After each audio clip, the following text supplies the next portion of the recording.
Hi hello నమస్తే welcome to YK news. ఈరోజు మనతో పాటు ఒక స్పెషల్ గెస్ట్ ఉన్నారు. ఆయన ఎవరో అనుకుంటున్నారా? ఆయనే బాడా సూరన్న గారు. అలవైకుంఠపురంలో చిత్రాల సిరపడు సాంగ్ పాడారు. మరి ఆయన ఇంకా 8 సినిమాల్లో కూడా పాటలు పాడారు. 350కి పైగా జానపదాలు కూడా పాడిన నేపథ్యం అయింది. అంటే చిన్నప్పటి నుంచి కూడా తినడానికి తిండి లేని రోజుల నుంచి ఎవరి దయాదాక్షిణ్యాల మీద ఆధారపడకుండా పైకి వచ్చిన వ్యక్తిగా ఆయన సక్సెస్ స్టోరీ అనేది ఈరోజు మనం తెలుసుకోబోతున్నాం. హాయ్ సార్, నమస్తే అండి. నమస్తే అమ్మ. Welcome to our studio sir. Okay, thank you తల్లి. సూరన్న గారు, అంటే మీరు చాలా జానపదాలు పాడతారు, అయినా కూడా మీరు చాలా పేదవారని విన్నాను, నిజమేనా? అది 100% పాయింట్లు నిజమేనమ్మా. నేనే కాదు, ఆ సర్కిల్లో ఉన్న మా కులం మొత్తం అప్పుడు పేదరికమే. అంటే ఏది మాట్లాడినా ఒక ఇంటర్వ్యూ ఎందుకు చేస్తారంటే నిజం మాట్లాడమని చెప్తారు.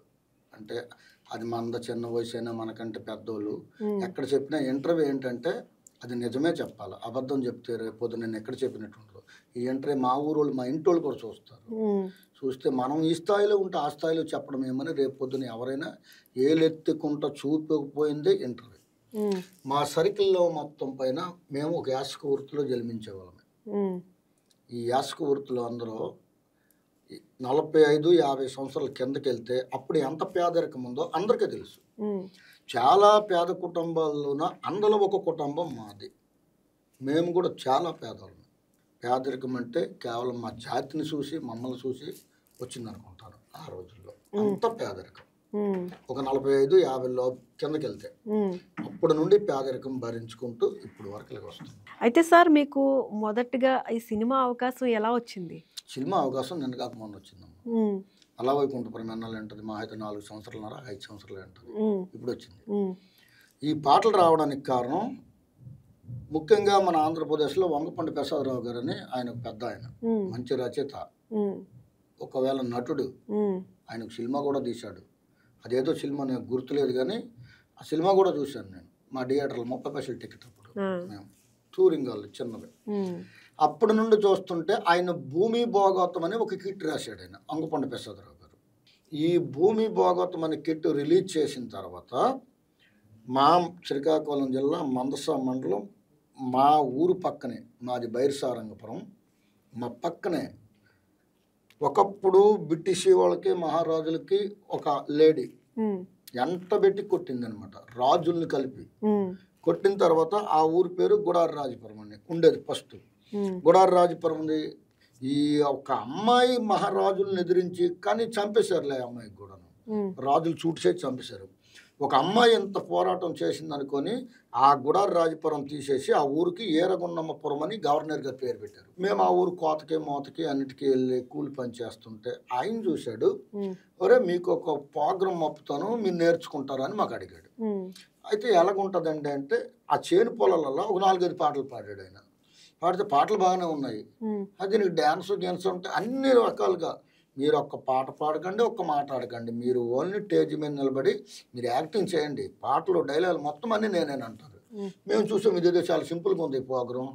ఇప్పుడు ప్రోగ్రామ్ అన్న తర్వాత ఎవరు డైలాగ్ అలా అనాలి, స్టేజ్ మీద నిలబడితే ఎవరి పాట వాళ్ళు పాడాలి, లేదంటే క్యాసెట్ అని వేయాలి. ఏది లేకుండా అన్నీ ఒకళ్ళు చేస్తున్నారంటే ఇది చాలా ఈజీగా ఉంది అనుకున్నాం. ఒకరోజు రమ్మన్నాం ఆయన, రమ్మని 6 గంటలకు మోత అయిపోయింది. ఆయనకి తీసుకొని వచ్చాం. 1 గంటన్నర ఉంచాం గురువు గారికి. బాగా పాడాడు. బాగా పాడిన తర్వాత చాలా బాగుంది. సరే ఒక ముహూర్తం అడిగించుకుందామా, దీనికేం ముహూర్తాలు ఏదో పెట్టండి, రేపు నుండి వస్తానని అన్నారు. మళ్ళీ వాళ్ళ పనికే మేము వెళ్ళాలి. ఇక నా చేను మోస్తున్నాం, రాత్రి 7 గంటలకు గురువు గారికి తెస్తున్నాం. ఈ ప్రోగ్రాం రాత్రి 12 దాకా రిహార్సల్ అవుతున్నాం. తర్వాత గురువు గారిని తీసుకెళ్ళి ఆ ఊర్లు దిగబెడుతున్నాం. తిరిగి మళ్ళీ మేము ఊరికి వచ్చేటికి 3 గంటలు రాత్రి అవుతున్నాం. చాలా కష్టపడి నేర్చాం. 12 రోజుల తర్వాత ఆ ప్రోగ్రాన్ని పబ్లిక్ రిలీజ్ చేస్తే సూపర్ అయిపోయింది ప్రోగ్రాం, చాలా బాగుంది. ఆ దృష్టిలో మేము మాత్రం దాదాపు ఒక 300 పైన ఉంటాం. 1 సంవత్సరంన్నర 2 సంవత్సరాల లోపల 350 రూపాయలకి ప్రోగ్రాం వెళ్ళేవాడు. చూడండి అప్పుడు కాలం ఎలా ఉందో. 350, 400, 500, ఏదో మా ఊరు నుండి ఒక 40 కిలోమీటర్ల దూరం వెళ్ళాలంటే 700 ఇలాగ వెళ్ళేవాడు. ప్రోగ్రాం ఆడుతుంటూ నాకు ఇకన ఈ ప్రోగ్రాం ఆడుతుంటే ఈ ప్రోగ్రాంలోన హీరో గారి పేరు సూరన్న. ఎవరైతే హీరో వేస్తారో ఈ భూమి భాగవతంలో ఆయన పేరు సూరన్న. నన్ను హీరోగా వేయమన్నారు మా గురువు గారు. అంటే ఇప్పుడు మీ పేరు ఒరిజినల్ గా సూరన్న లేకపోతే అప్పటి నా నుంచి పేరు సూరన్న. సూరన్న కదా, ఎంకన్న నా పేరు. ఎంకన్న. ఈ తర్వాత సూరన్నగా మార్చుకున్నారు. తర్వాత ఇక ఊర్లో పాటు బయట నుండి అందరూ కూడా నన్ను ఇక సూరన్న సూరన్న అని పిలుస్తుంటే ఎంకన్న అన్న పిలుపు కొద్దిగా మరుగైపోతుంది ఈసారి. అయితే అప్పుడు చూసాను ఇదే కంటిన్యూ అయిపోద్ది అనుకుని pan card, ration card, Aadhaar card అన్నీ సూరన్న రెడీ చేసి అక్కడ నుండి నా పేరు సూరన్న అయిపోయింది. మీకు అప్పుడు ఏజ్ ఎంత అండి? నాకేది 14-15 ఉంటుంది. 14-15 ఏళ్ళ నుంచి మీరు స్టార్ట్ చేశారు మీ జర్నీ. 14-15 వేలు ఉంటుంది. చదువు లేదు. చదువు లేదు, ఇన్ని పాటలు ఎలాగొస్తాయి? ఒక ప్రోగ్రాంలో దాదాపు 155 నుండి 170 పాటలు ఉంటాయి ఒక ప్రోగ్రాం. మేము 9కి స్టార్ట్ చేస్తే తెల్లారి 6 అవుద్ది. ఈ పాటలన్నీ పాడాలా. ఇందులో 12 మంది పాత్రదారులు ఉంటారు. 12 మందికి ఎవరికి ఎన్ని డైలాగులు ఉన్నాయి, డైలాగులు మొత్తం అనాలా, ఒక్కలే అనాలా. ఈ పాటలు డైలాగులు అన్నీ ఒక్కలే అనాలా. ఇంత నాటకాన్ని కంటస్థ పెట్టడం అంటే కష్టం అయిపోద్ది అనుకుని వెనకడుగు ఉండేది. మనసు అయితే అక్కడికే వెళ్ళేది అనమాట. ఎలాగైనా చేస్తే బాగుంటుంది అంటే అలాగా కొద్ది రోజులు పోయిన తర్వాత నేను అలా పాట అందుకున్న తర్వాత అలాగలగలగలగలగ నాకు చిన్న ధైర్యం అయిపోయింది. సరే నేను పాడగలను అన్న ఆలోచన నాకు వచ్చిందనమాట. వచ్చేస్తాడికి మా పక్క ఊరిలో ప్రోగ్రాం కట్టాం మేము. ప్రోగ్రాం కడతాడు మా గురువు గారు 9 గంటల దాకా వస్తామన్నారు. 9 తర్వాత రావడం మానేశారు. మా టీం వాళ్ళు ఏమన్నారు నాకు, మరి ఎందుకురా గురువు గారి వరకు, మరి గురువు గారు రారు, ఇక్కడ ఏదో సిచ్యువేషన్ ఉన్నట్టు ఉన్నదిరా, నువ్వే పాడేమన్నారు నాకు. అప్పుడు ఎంతకంటే సూర్యుగాడికి ఒకరిని పెట్టి నేను నేలకోకున్నాను. ఆ మహత్తల్లి దయ వల్ల సూపర్గా ఆడేసాను. ఫస్ట్ పాడిన పాట ఏంటండి? ఫస్ట్ నేను కూర్చుకుంటూ పాడిన పాట ఒక అమ్మూరి మీదే పాడాను. అది సంతోషం మనసి. అది మన కులదైవాల కంటే ఈ భూమి పుట్టిన అమ్మవార్ల కంటే మధ్యలో వచ్చిన దేవతనే అనుకుంటాను నేను కొత్తగా విన్నాను మామూలుగా అబ్బాయి అప్పుడు. ఆ అమ్మవారి మీద ఒక పాట రాశాను ఫస్ట్. అంటే అది ఒక సినిమా పాటే, అమ్మవారి మీద రాశాను. మీకు చదువు రాదు కదా, మరి ఎలా రాసేవాళ్ళు? కంఠస్థ పెడతాను. ఓన్లీ కంఠస్థంతోనే? కంఠస్థ పెట్టి దాన్ని మైండ్లోనే ఉంచుకుంటాను. అది అలా ఒకసారి కంఠస్థ అయిపోయిందంటే ఆ పాటకి అలాగా ఎవరైనా పెద్ద పెద్ద సింగర్లు ఉన్నారు. ఇప్పుడు బాలసుబ్రహ్మణ్యం గారు అంటే దాదాపు 50,000 పైన పాడారు ఆయన పాటలో. పడుకున్న దేవుడికే నిద్ర లేపనంటే మహానుభావుడు. ఆయనకు కూడా కొన్ని సందర్భాలలో పుస్తకం చూడక పాడలేరు. మనమెంత అయితే దేవుడి దయ వల్ల కంఠస్థ పెట్టుకున్న ప్రతి ఒక్క పాట నేను అలా కంఠంగా పాడగలను. ఎలా గుర్తుపెట్టుకునేవారు అంతంత? అంటే మీరు నాటకానికి చాలా డైలాగులు గుర్తుపెట్టుకున్నారు, ఆ విధంగా మీకు ఇలా పాటలు గుర్తుపెట్టుకునేవారు? అసలు కనీసం ఒక పేపర్ మీద రాయడం అనేది లేదు. వస్తే కదా తల్లి, రాదు కాబట్టి రాయలేదు. అప్పుడు మరి రాదు కాబట్టి మనం రాయలేదు. శ్రీమాత అని విశాఖపట్నంలో ఉంది. ఆయన మా పక్క ఊరే. మా ఊరికి ఆయన ఊరికి ఒక 4-5 కిలోమీటర్ల దూరం ఉంటుంది. అతను శ్రీమాత నాగభూషణ్ అనేసి ఆయన చూశాడనమాట. నేను ఇంకొక ఊర్లో గురువుగా వెళ్ళి ప్రోగ్రాం మప్పాను ఆ కుర్రోళ్ళకి.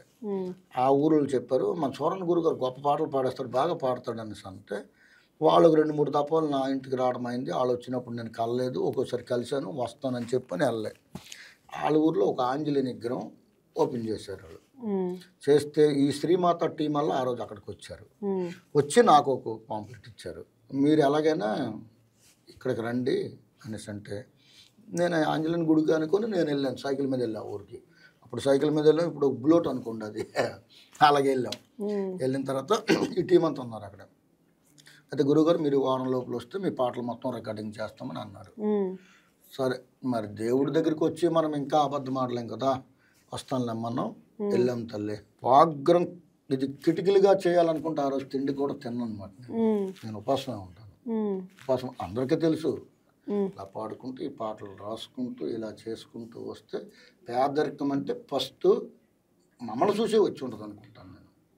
అంత పేదరికంలో ఈరోజు ఇన్ని పాటలు పాడిన తర్వాత ఇందులో పాడాము అల్లుడా గారెలు ఉండాలా నీకు బూరెలు ఉండాలా, అది కూడా నేను రాసుకున్న పాట.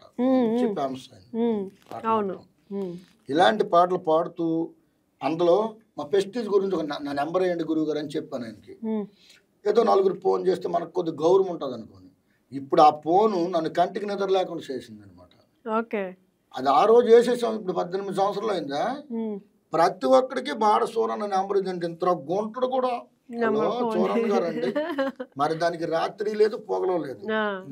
ఈ పాటలో క్యాసెట్లు ఎప్పుడైతే పబ్లిక్ అయ్యాయో నా పాటలు కొంతమంది వాడడం మొదలుపెట్టారు. అంటే ఇప్పుడు మీరు సంపాదించింది ఏదైతే ఉందో దాన్ని మిమ్మల్ని అడగకుండా ఇది నాది అన్న రూల్కి కొంతమంది వచ్చారనమాట.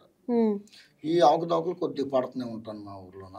ఈ పడుతూ పడుతూ పడుతూ ఉంటే ఈ పాటలు ఎప్పుడైతే బయటకు వచ్చాయో అప్పుడు యూట్యూబ్ ఛానల్ కూడా లేవు, సీడీలు ఉండేటప్పుడు.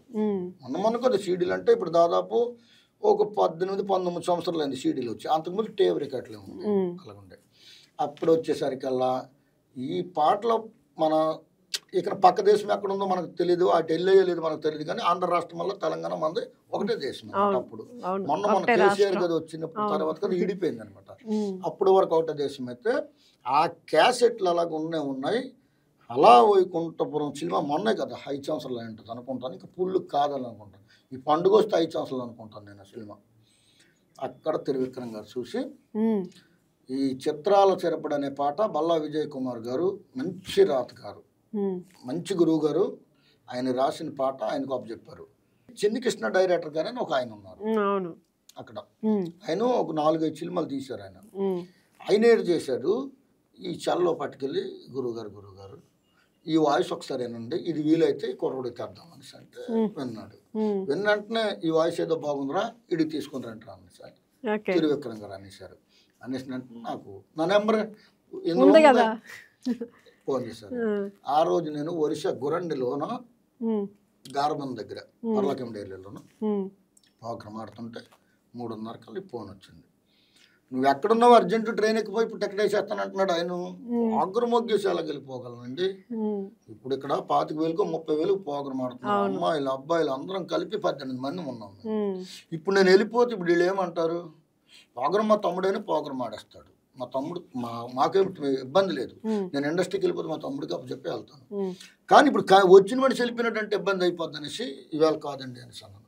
ఎప్పుడు వస్తా చెప్పనేసి అన్నాడు. సరే మరి రేపు ఇంటికి వెళ్తే ఏదో చెప్తాను అనేసి అంటే అప్పుడు కాపాము ఆ త్రివిక్రమ్ గారికి ఫోన్ చేసి చెప్పారు. ఆయన ఫోన్ అయితే అయింది కానీ పోకర్లో ఉన్నారండి, తెల్లారి 7 గంటలకు చెప్పేస్తాను. మీకు ఫోన్ వచ్చినప్పుడు మీరు నిజంగానే ఫోన్ చేశారా అని అనుకున్నారు? వాళ్ళే ఫోన్ చేశారంటే ముందు ఆర్ నారాయణ మూర్తి గారు నాకు ఫోన్ చేశారు. ఓకే, ఆర్ నారాయణ మూర్తి గారు నాకు ఫోన్ చేసి, చూరన్ గారు మా సినిమాలో 3 పాటలు నువ్వు ఒక్కడవే పాడాలి అన్నాడు. ఓకే, నాకు ఆ పాటల మీద చాలా ఇంట్రెస్ట్ ఉండేది అప్పట్లో. అలాగే గురువు గారిని మాట ఇచ్చాను. దాసరి నారాయణరావు గారు చనిపోయారు. దాసరి నారాయణరావు గారు ఎప్పుడైతే చనిపోయారో మొత్తం ఇక నా మైండ్ మరి ఇంకోళ్ళు మారిపోయి అది బంద్ అయిపోయింది. లేకపోతే ఈ అలా వైకుంఠపురం ముందు కన్నా ఆయన సినిమాలోనే ముందు పాడవలసింది. ఆ ఎత్తకలకి వీళ్ళు రమ్మంటే ఇక నేను ఇంటికి తెల్లారి 7 గంటలకు ఫోన్ చేశారు. ఈయన చూరన్ గారు ఎప్పుడు వస్తున్నారు చెప్పండి, ఎప్పుడు వస్తున్నారు చెప్పండి. సరే మరి రేపు వస్తాను సార్ అని అన్నాను. నేను ఒక మనిషికి ఎన్నుకోవాలి కదా, నాకైతే చదువు లేదు, ఎవడికో పట్టుకెళ్ళాలి అనుకొని ఏదో ఒక కుర్రోడికి నా తోడు తీసుకొని వెళ్తే వెంటనే టికెట్ వేశారు. వెళ్ళాం, బండికి వెళ్తే అది రెండో ప్రపంచం. ఇండస్ట్రీ అంటే అది రెండో ప్రపంచం. నేను ఆ సినిమా నేను హైదరాబాద్ చూడడం. అంతకుముందు ఇక్కడికి కూడా 2 సార్లు వచ్చాను, విజయవాడకి వచ్చాను. ఇక్కడ నాకు తెలిసింది అలా మీకు మొదటి సినిమా అవకాశం అలవైకుంఠపురం నుంచి వచ్చింది. కానీ చిన్నప్పటి నుంచి మీరు జానపదాలు ఇవి పాడుకుంటూ ఉండి మీ వాయిస్ విని వాళ్ళు కాల్ చేసి మిమ్మల్ని పిలిపించుకున్నారు. ఎస్, మొత్తానికైతే ఆ సినిమాలో పాట పాడారు, అది మంచి సక్సెస్ అయ్యింది. మీకు ఎలా అనిపించింది అది పాడుతున్నప్పుడు కానీ తర్వాత సక్సెస్ వచ్చినప్పుడు కానీ ఎలా అనిపించింది? సక్సెస్ వచ్చినప్పుడు సంతోషంగా ఉన్నప్పుడు, పాడినప్పుడు గొప్ప వేసింది. అవునా? అలాగా తమ్మన గారు పెద్ద మోజకుడు. అవును, నాకు చదువు లేదు. అవును, ఇప్పుడు ఆయన పాట రాసేసి మరి నాకు ఇస్తే నేను పాడాలి కదా. మరి ఎంత దూరం వచ్చి పాట పాడకుండా వెళ్ళిపోతే మరి ఎంత కష్టపడిందల్లా వేస్ట్ అయిపోయినట్టే కదా. వాళ్ళకి తెలియదు అనుకుంటా మీకు చదువు రాదని. త్రివిక్రమ్ గారికి తెలుసు. నేను ముందు రోజు వెళ్ళామా ఇక్కడ అన్నపూర్ణ స్టూడియోలోనే చెప్పాను, గురువు గారు నాకైతే చదువు లేదండి అన్నాను. చదువు లేకపోతే ఏం లేరా, నేను చెప్పినట్టు నువ్వు పాడిరా అనేసి అనేసాడు. నాకు చిన్న ధైర్యం ఈయన మీద అయితే ఉంది. ఇంకా అక్కడికి ఆయన చెప్పాలి కదా తమన్ గారికి. తమన్ గారు చూస్తాడికి మరి ఏసీ రూమే కానీ చెమటలు వచ్చేసాయి మాకు. మనిషి అలాగ ఉంటారు కదమ్మా, చాలా మంచి ఆయన. నిజంగా చెప్పాలంటే వాళ్ళ దగ్గరికి మనం వెళ్ళక రాక ఎలాగుంటారో అనుకుంటాం కానీ నిజంగా చాలా మంచి ఆయన. వస్తే నమస్కారం చేస్తే కూర్చో చూరన్నారు. ఏం కూర్చుంటాం, కూర్చున్నాం అలాగా. 2 నిమిషాలు కాలేదు, శ్రీకృష్ణ గారు అంత బుక్కులు పట్టుకొని వచ్చారు. అతను ఎంత పెద్ద సింగరు, మామూలు సింగరా, ఆయనకే చూసాడు. నాకు ఉన్నమతి పోయింది. ఎంత సింగర్ మీ పక్కన పెట్టుకొని నన్ను పాడించమని నేనేం పాడగలుస్తాను అనిపించింది నాకు. కూకున్నాం, ఆయనకే నమస్కారం చేశాను. నా శ్రీకృష్ణ డైరెక్టర్ గారు అన్నారు, సూరన్న నీకేం భయలేదు, నువ్వు టెన్షన్ పడకు, ఈవేళ కదా రేపు కావు తెల్లుండి 3 రోజులకని ఈ పాట పాడు, నీకు ఏం భయం లేదు అంటున్నాడు ఇతను. పాట పాడని 3 రోజు నాకు తెలిసిన పాట అయితే 5 నిమిషాల్లో పాడేస్తాను. తప్పులు సరిదిద్దుకొనైనా 5 నిమిషాలు పాడేస్తాను. కాదంటే 1 గంటన్నర అవుతుంది. 3 రోజులు 2 రోజులు సరే దేవుడా నువ్వే ఉన్నావు అనుకున్నాను. నా భారం మొత్తం పైన దేవుడి మీద వేసాను. ఇలాగ స్టాండ్ వేసి నిలబెడితే అక్కడ నిలబడ్డాను నేను. శ్రీకృష్ణ గారు అలా కూకుని ఉన్నారు, తమన్ గారు సిస్టంలో కూకుని ఉన్నారు. అక్కడ చెప్పాడు శ్రీకృష్ణ, సూరన్న నేను ఎలా పాడతానో నువ్వు అలాగే పాడి, నీకు ఏం భయం లేదన్నారు. రచించవనుకున్నాను. ఆయన పాట వినిపిస్తే మీరు పాడే, ఆయన ముందు పాడడం, అదే పాట నేను పాడడం. ఆయన పాట రప్పు కొట్టేశారు, నా పాట. ఎంత టైం పట్టింది మీకు? గంటలన్నరలో అయిపోయింది. ఆ గంట పాడాము. సూరన్న రా కూర్చో, టీ తాగు, ఈ బిస్కెట్ తిను అన్నారు. ఆ టీ వద్దా బిస్కెట్ వద్దు, పాట అయినంత వరకు నేను ఇక్కడే ఉంటాను. నేను అక్కడే నిలబడ్డాను. దేవుడి దేవలు 1 గంటన్నరలో పాట అయిపోతే సిస్టమ్ కాడి నుంచి లేచి వచ్చి భుజం మీద కొట్టి, ఇక్కడికి చాలామంది సింగర్లు వచ్చారు సూరన్న. చెన్నై నుండి వస్తారు, బొంబాయి నుండి వస్తారు, హైదరాబాద్, విజయవాడ, ఆంధ్ర రాష్ట్రం అందరూ వచ్చి ఇక్కడ పాడతారు. కానీ నీ అంత ఏకం పాట ఎవడు పాడలేపాడు, వెరీ గుడ్ అని సార్. రెమ్యూనరేషన్ ఎంత ఇచ్చారు మీకు పాట పాడినందుకు? డబ్బులు ఇవ్వలేదమ్మా. అయితే పాట ఆ ఒక్క మాట నాకు 1,00,000 రూపాయలు ఇచ్చినట్టు అయింది. తెల్లారి పొద్దున ఇదే పాటని వాళ్ళు రికార్డింగ్ చేసి ఆ త్రివిక్రమ్ గారికి ఇచ్చేస్తే అదే పాట లొకేషన్లో అవుతుంటే తెల్లారి పొద్దున లొకేషన్కి మేము వెళ్ళాం. అందరు అల్లు అర్జున్ గారు, త్రివిక్రమ్ గారు, మరి సముద్రకన్య గారు, రామలక్ష్మణులు అందరూ ఉన్నారు అక్కడ. నేను వెళ్ళేసరికి అప్పుడు డబ్బా ఫోన్లు అటు ఉంటుంది చూడండి, అదేదో మంచి పేరు అంటారు, అది అల్లు అర్జున్ గారు పట్టుకొని పాట వింటున్నారు. ఆయన ట్రైనింగ్ అవుతున్నారు. ఆయన అవుతుంటే లొకేషన్ మధ్య నిలబడ్డారు. నేను ఎక్కడో చివరికి ఉన్నాను. పాట అయితే 2 బాక్సులు పెట్టి లొకేషన్ మొత్తం తిరుగుతుంది, కానీ పాట పాడినోడు ఎవడో తెలియదు ఎవరికేను. నేను వాళ్ళ మధ్యనే తిరుగుతున్నాను. ఇప్పుడు స్వరం నేయడానికి కేకేశాడు త్రివిక్రమ్. ఈయన మాట మనలాగే ఉంటుంది, అంటే మన తెలుగు భీమవరమే కదండి. అయితే అక్కడికి ఆ స్వరన్ గారు రమ్మంటున్నారంటే పరిగెట్టాలి కానీ అల్లు అర్జున్ ఆయన ఒక్క దగ్గర ఉన్నాను. అర్జున్ బన్నీ ఈయనే పాడాడు పాట అని చెప్పాడు. పక్కన నమస్కారం చేస్తే ఆయనకి ఎక్కర అయిపోయాడు. ఆయన తనేనా నువ్వే పాడావా అనేసి నాకు అడిగాడు. మళ్ళీ దగ్గరే ఉంది. నేనన్నా సరే కరెక్ట్గా 8 అయింది. టిఫిన్కి పదండి అనేసి అన్నారు. వెళ్ళిపోయారు టిఫిన్కి. నేను లైన్లో నిలబడ్డాను ప్లేట్ పట్టుకొని. నాకంటే ఒక 2-3 వాళ్ళు ముందుకున్నారు. అక్కడ వచ్చాడు, సార్ మీకు బన్నీ గారు రమ్మంటున్నారు పేరండి అనేసి అన్నాడు. ఆయన టిఫిన్కి కూకున్నారు అక్కడ వాళ్ళ క్యారవిన్ దగ్గర. వెళ్తాడు కల్లా నువ్వెవడు రా అనేసి అన్నాడు. అంటే ఆయన టక్కని చెప్పాడు, 4 సినిమాలు నేను చేశాను సార్ అనేసి. ఓహ్ అలాగా కూర్చోన్నాడు చూడన్నాడు. ఇలాగన్నాడు. ఇలాగ అనగానే అక్కడ ఉన్న వాళ్ళ సెక్యూరిటీ వల్ల ఎంత దూరం వెళ్ళిపోయారు నాకు తెలుసు. ఆ రోజు ఇలాగే అన్నాడు అంతే. వెళ్ళిపోయారు అంత దూరం. షేర్ ఉంటే ఇలా లాగి రా కూర్చో అనేసి అన్నాడు నాకు. సూరన్న ఆయన టిఫిన్ తిని ఆ ప్లేట్ ఒక సైడ్ పెట్టాడు. సూరన్న ఈరోజు నాకు భలే ఇంట్రెస్ట్ ఉంది, కానీ నువ్వేం చేస్తుంటావు అనేసి నాకు అడిగాడు.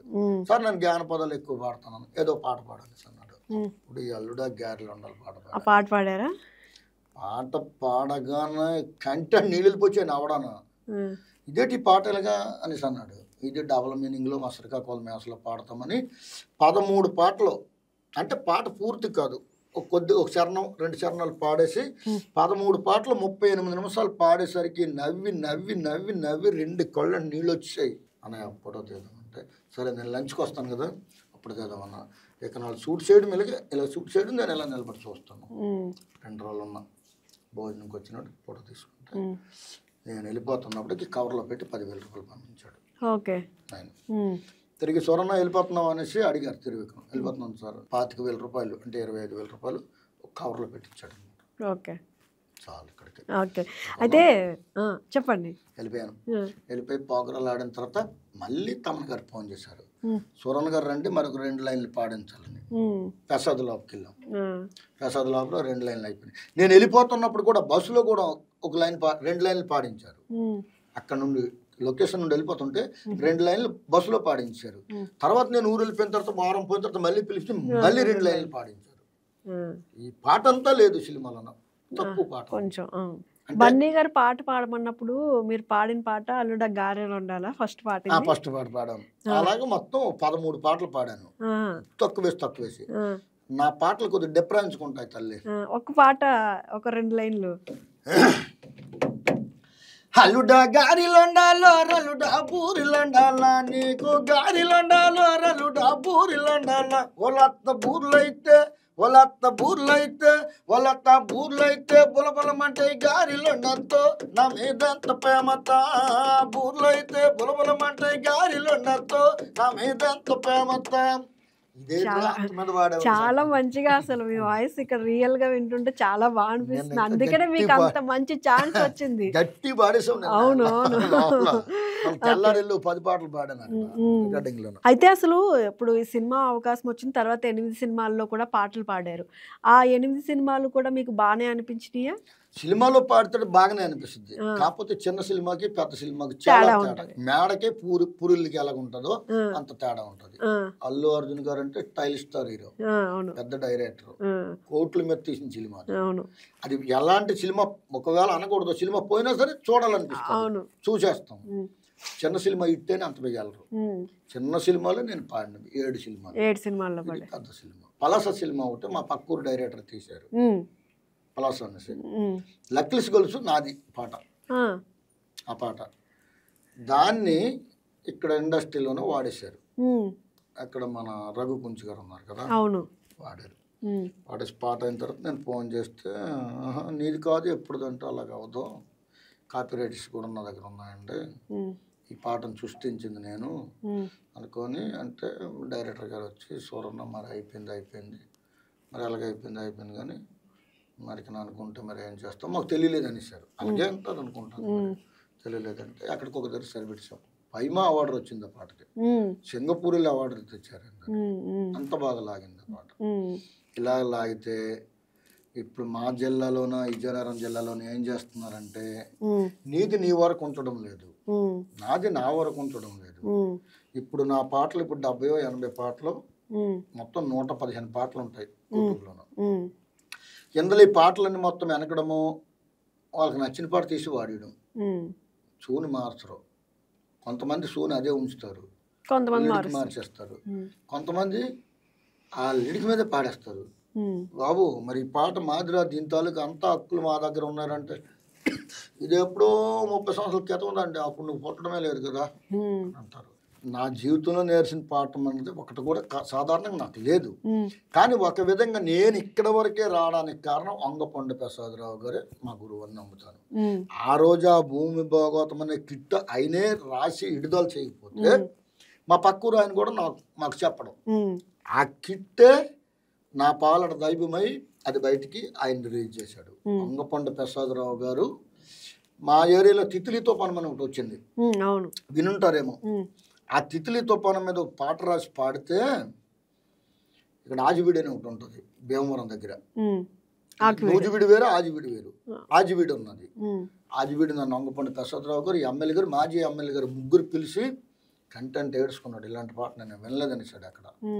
అక్కడ సన్మానం చేశారనమాట.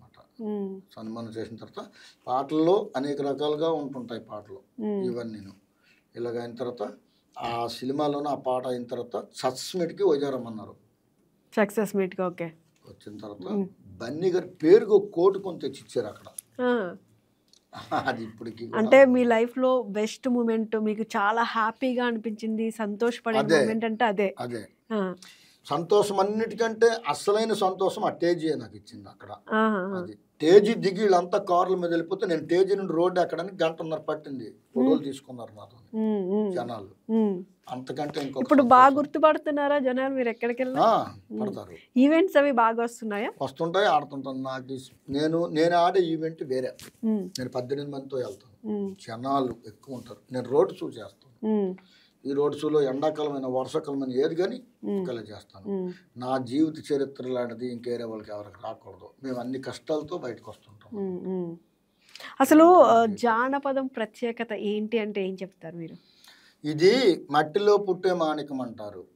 జానపదం నీది కాదు, నాది కాదు, ఎవరిది కాదు, ఎప్పుడు బట్టో ఉంటుంది. ఉన్న కొంతమంది సృష్టిస్తారు. కొంతమంది ఆ సృష్టించింది కూడా నువ్వు సృష్టించింది నాదని తీసుకోవడం ఇది కరెక్ట్ కాదు. నా పాట మీరు ఆడండి, పాడుకోండి, కానీ నాకు ఒక మాట చెప్పేసి తీసుకోండి. మరి నాకు మాట చెప్పకుండా మీరే ఆ పాటను తీసుకొని లిరిక్రేటర్గా మీ పేరు వేసుకుంటే ఈ పాటను రచించినట్టు పేరేమో అవ్వాలి. ఇలాగ ఒకరిద్దరితో గొడవపడి మూడో వాడిని పోలీస్ స్టేషన్ కూడా పెట్టేశాను నేను. ఓకే, మీరు అంటే చిన్నప్పుడు చాలా పేదరికం అనుభవించా అన్నారు, ఇప్పుడు ఓకేనా?